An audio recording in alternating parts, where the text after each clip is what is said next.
All right, YouTube. Sorry for the long layoff. I went on call, and then I had kids with birthdays and all kinds of things going on.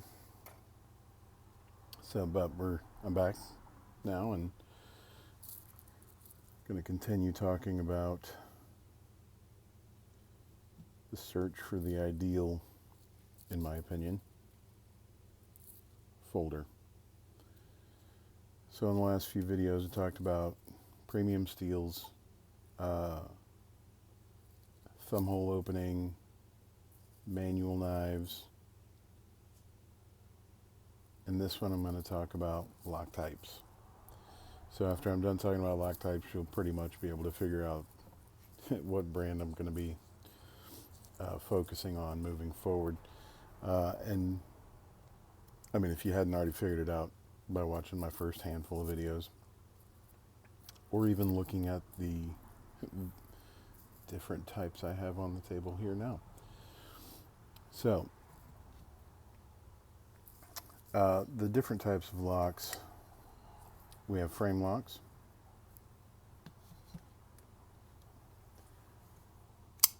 compression lock,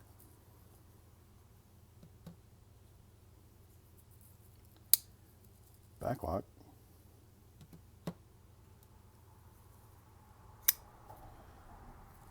button lock,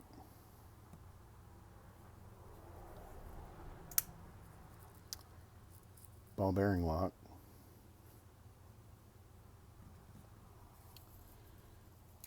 axis lock,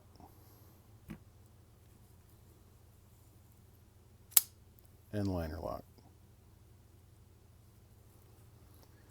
What I don't have here is, well, there's a few other types of locks. For example, I don't have a slip joint here, but that is not technically a lock, but you know, it's part of the thing, right?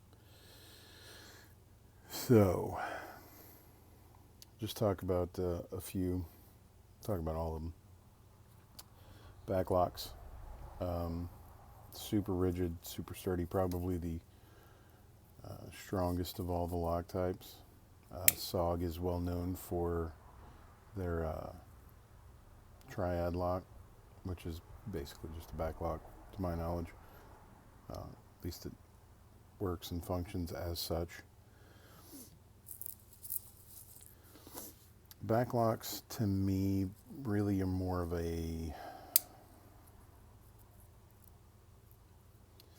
it's an older lock type that really is more geared towards traditionals.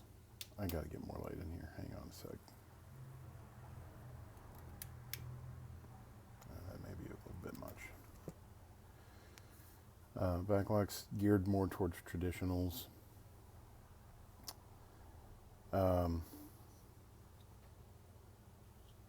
You know, you gotta like a backlock because it's so sturdy, so rigid. But at the same time, really looking more for a one-handed operation. Part of, to me, part of the whole ideal knife is, you know, in one hand it's pocket jewelry, on one hand it's a tool, on one hand it's just fidgety. It's a toy. And backlock knives are not flickable really in any way. I don't even know if no, I'm not even gonna try. They're not really flickable in any way, and they are usually two-handed shut. For that reason, I'm going to rule out the backlock. We'll keep moving on here. Liner locks. So liner lock is, you know, as we can see for anyone that doesn't know. So when the blade is shut, the liner is pushed over to the side, that way, in this case. And as the knife opens up, this liner right here, which is cut from the rest of the liner, This part right here will spring over and block the blade tang, keeping it from the blade from coming shut once it's in place. So if we watch it, it just pops right over, and now that blade's not going anywhere. This is also a very rigid, very secure method. This is where I would consider more modern locks start. As you can see, this lends itself to one-handed operation, opening and closing, and it becomes more fidget friendly, more of a toy as well as a tool. I do like liner locks. I would say probably the most common lock types outside of back locks and slip joints would be liner locks and frame locks. Speaking of frame locks, this is a design that was apparently pioneered to some degree by Chris Reeves. Very similar in operation to a liner lock. So as you can see, and it's, if you were to take off this scale, you would see basically the same thing, except it's not quite as thick. So it's just cut. There's a kind of a notched out space here that gives it kind of almost a spring tension. So much the same as a liner lock. As you open it, the lock bar of the frame will move into place, blocking the blade tang, preventing the blade from going shut. And see, it just pops right over.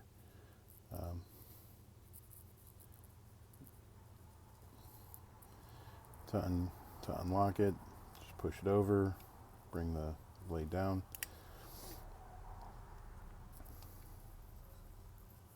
And again, we're back to one-handed. And it's still fidgety.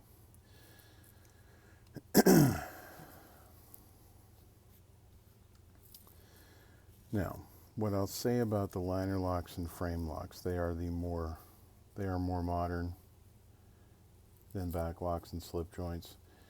What I will say specifically, I don't generally prefer frame locks. I don't have one out. Hang on a sec. Move some stuff around and get to. Hope I don't drop any knives all over the place. I have one in the top here somewhere. Here it is. So my Kizer, what is this? The Kizer Splinter Tomcat is, as we can see, a frame lock. Functions just like any other frame lock. Push it to the side. Blade comes down. What I don't like about frame locks, and I'm going to say that I'm lumping them all together here under one umbrella of frame locks, but it's not necessarily the case 100% of the time. I would venture to say maybe 50-50. I will get good frame locks that are easy. It doesn't matter. But the other frame locks, you have to be very careful of where you're putting your hands when you're going to open them. So I am just barely touching this lock bar, and there is no way. Ooh, that was surprising. It's incredibly difficult. You have to be holding it a very specific way. Like, I have to make a conscious thought to make sure my fingers are on the pocket clip. And I have several frame locks that are all like this. I can't just pick it up and open it. Some I can. This one I can just pick up and open. I can flick it, doesn't matter. But I have, like I said, I would venture to say the number is probably around 50%. Where with these frame locks, I have to be very particular about where my fingers are so that I can deploy the blade. And it's also, it's basically, it's the same thing for shutting. Like you can't, another good example is the, the SE Vispa. So that knife comes tip down carry. I prefer tip up carry. So I moved the pocket clip to tip up carry, and it took me about a day to realize what was going on. I could not open or close that knife to save my life. Like when I take it out, I couldn't open it. So I'd have to open it two hands, and then I couldn't close it. So I'd have to close it with two hands, like move my hand around. Because when I moved the pocket clip from tip down to tip up, the pocket clip was running on top of the lock bar, which is just constantly putting tension on the blade. That is the number one reason why I don't prefer frame locks. Put that away. Now, frame locks. Now with liner locks, there's a different sort of problem, and this actually is a good knife to illustrate that.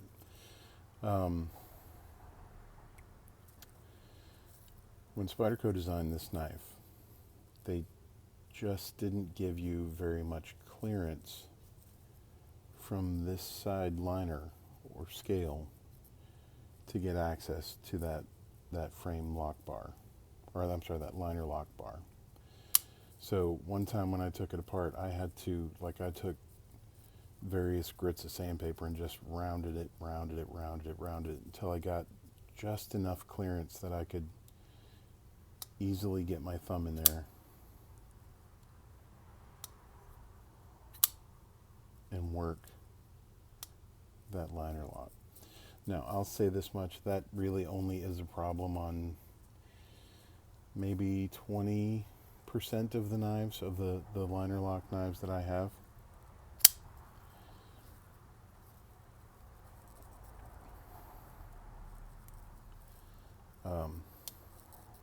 But it's definitely something to consider.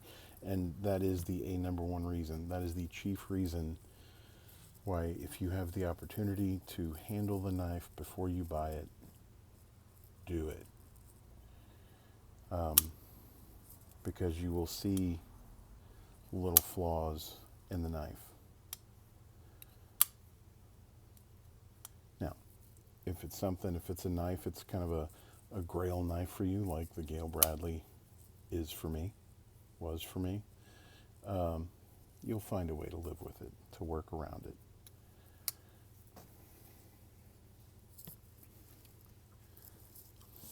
But probably the most common two types of locks that you'll find in the market. The next one we'll talk about is the Axis lock. So Benchmade's patent on the Axis lock expired a couple of years ago, and now we're seeing a lot of companies with their own variations on it. So SOG makes the XR lock, Hogue has the Able lock. There's a few other companies that have something like this. So basically, there's a spring inside of here that connects to the two handles, and when the blade is open, it's shoved into the tang of the knife, keeping it from moving. And when you pull this back, it removes the bar from the blade, and it allows it to go home. I really, really like the user-friendly nature of the Axis lock, and I'm just going to refer to them all as the Axis lock. Like I said, some people, I think it's Boker, calls it the Ambi-Slide lock, and I don't want to go through all the names, so I'm just going to call it the Axis lock, whether it's Hogue's Able lock or SOG's XR lock or Kershaw's Hawk lock, whatever. I'm just going to refer to it as the Axis lock because, well, it's all just a copy of the Axis lock, right?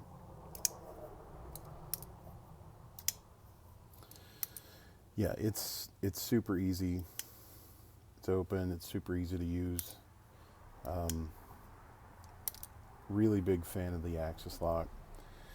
The only problem with the Axis lock is apparently the Omega spring that is in the lock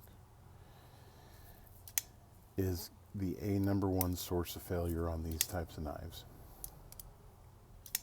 That said, that's completely hearsay. I've never had a problem with the Omega springs on any of my knives. This is just hearsay. I like to watch Best Damn EDC, and Taylor Martin has a bug out where he's had like 3 different Omega springs break on that one knife. So, you know, it's a possibility, I suppose, but I really, really like this knife, especially on my Hogues, the Hogue Able lock. Again, similar to the Axis lock is the Spyderco ball bearing lock. So basically this knife, I am intimately familiar with this knife as I obviously replaced a bunch of stuff on it, and yeah, got to find the joy of rebuilding a Mannix. So basically on this knife, it's a similar idea. I think it's just a better design generally. So right here is the ball cage, is what this piece is called. You can see right here there's like it's not a back spacer, it's kind of U-shaped here, or J-shaped, and the ball cage goes into a spring which is in the J-shaped spacer. On the front of the ball cage there is a ball bearing, and I don't know if you can see it anywhere.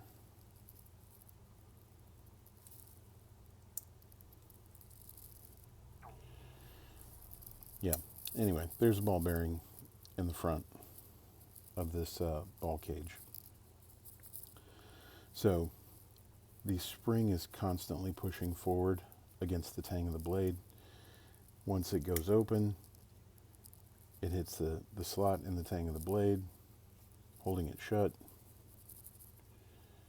And when you bring it back, it just drops the blade. The ball bearing really just allows it to slide freely along the tang of the blade. It's a really smooth and really intuitive lock system. This may seem a bit chunky, but this is, like I said, I just put in this Flytanium ball cage.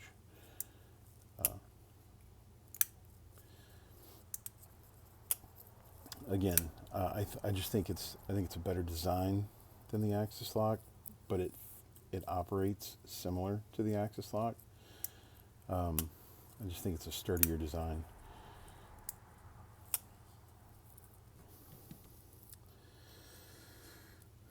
Next, the compression lock. So I like to dumb this down. The way I think of the compression lock is that it's basically, it's basically a liner lock, but it's on the spine of the knife.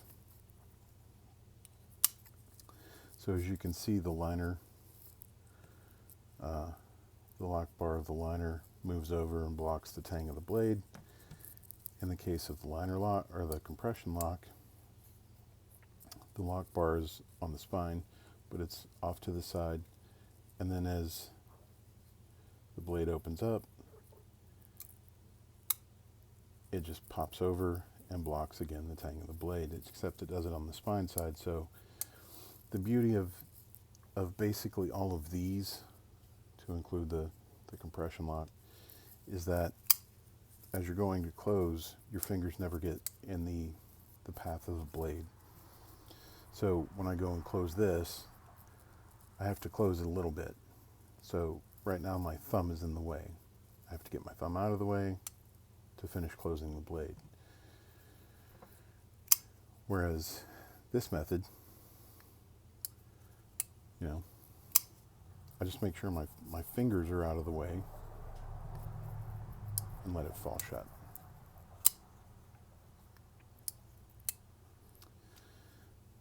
It's not quite as intuitive as these two systems, but it's, I believe, in my opinion, a sturdier, more rigid setup like these. Nothing's ever going to be as strong as a back lock, right? Except a fixed blade. But I believe you will have fewer problems with these than with these. Like there's fewer moving parts for it to go wrong. Compression lock. I love the compression lock. Basically, I love all four of these. These are, yeah. And then the button lock, Spyderco Smock. I don't know how well we're going to be able to see it. Basically, it's basically a compression lock that's operated by a button on the off side. Again, it keeps your fingers out of the path. This is a very user-friendly, very intuitive method, and a very safe method for stowing the blade. I would venture to say, not venture, I will say, these four are without a doubt my favorite lock types. I would go so far. I'm going to kind of lump these two together because they're basically the same thing. I would venture to say that these two were my favorite. And for a long time, I genuinely thought that this was going to be the one. Like this is the knife. And I'm not going to say it's not. I mean, it's a fantastic knife. But one thing that will factor into this whole decision-making process is ease of maintenance, because yes, I do like to clean my knives, and I will tell you right now, those two are flat out harder to work on than any of these. Not necessarily a back lock, but that's kind of a different thing. These two are without a doubt more difficult to do regular cleaning and maintenance, or changing scales, which I've done with both of these, or screws or random parts, is substantially more difficult on these than on these. Which is basically going to lead me into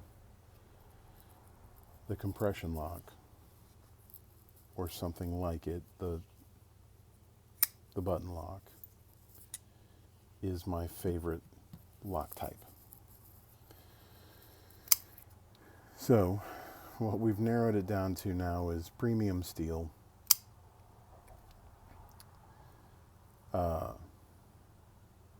manual knife, thumb hole, compression lock.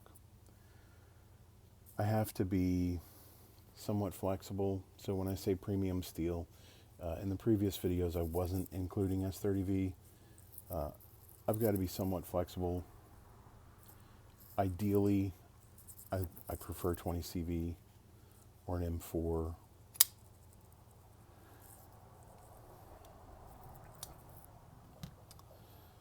Which all of these knives are made in it. Not so much these two, but these knives definitely will come in 20 CV. They'll come in a more upgraded premium steel, but any of the premium steels are good.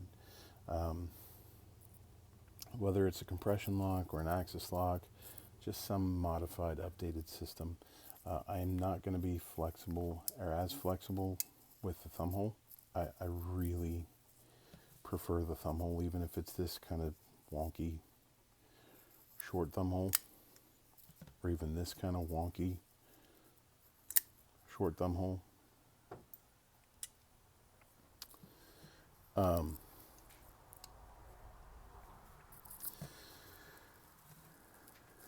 I'm okay. I will not rule out the consideration of a liner lock, but I will rule out a frame lock. And that's only because most of these knives I usually will buy without having touched them before, because oddly enough, it's easier to buy a gun in Dallas than it is a knife. So that's pretty much it for this video. The compression lock is my winner of the day, with a close second being the ball bearing lock, which I believe is actually easier to work on than the axis lock. But I do like the axis lock, with possible consideration to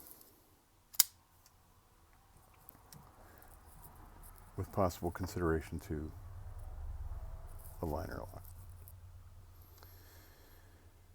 So we're getting near the end of it here, folks. I guess in the next video I'm going to talk about the size requirements, blade length. I'm not really going to get too much into overall length or weight, but just blade length, as blade length kind of dictates a lot of other things.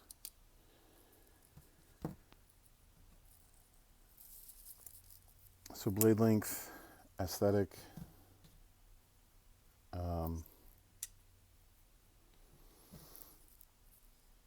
scale material. That'll probably be the next one. Blade length, aesthetic, scale material, and aftermarket support are going to be basically the last parts of this series. So if you guys have any questions or comments, leave them in the comments below, and y'all have a great night.